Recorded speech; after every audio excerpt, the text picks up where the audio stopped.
Omah Joglo dening Irul S. Budianto.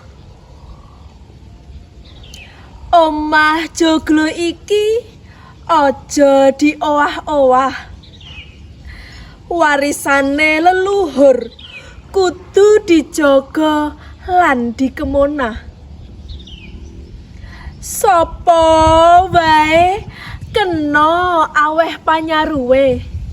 Jernyatane wujute ajeg wae. Omah joglo iki kanthi pelataran amba diayomi wit-witan ngrembuyung godhonge.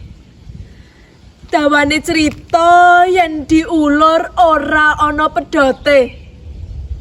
Wiwit jaman penjajahan nganti wis mardika.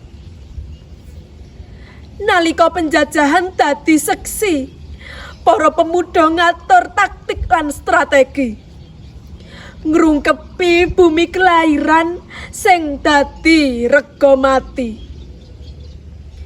Sawise mardika, omah iki terus nyuarakake perjuangan sing ora ana rampunge.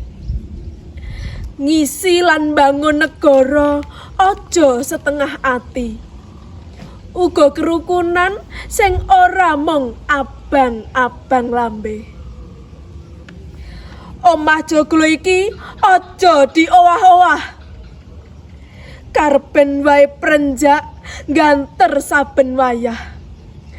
Sapa ngerti ana sanak kadang saka paran teka lan kepengin miwiti werdine wedaran. Ngenani jecibahan lan sesanggeman. Omah joglo iki aja diowah-owah. Sapa ngerti bakal cinatet ing sejarah. Ing kene rakete pasuduluran ora nate renggang. Senajan ana sing tega ngasah perang, ngobarake perang. Omah joglo iki tetep ngadeg kukuh. Sauger awake dhewe puguh njaga adeke.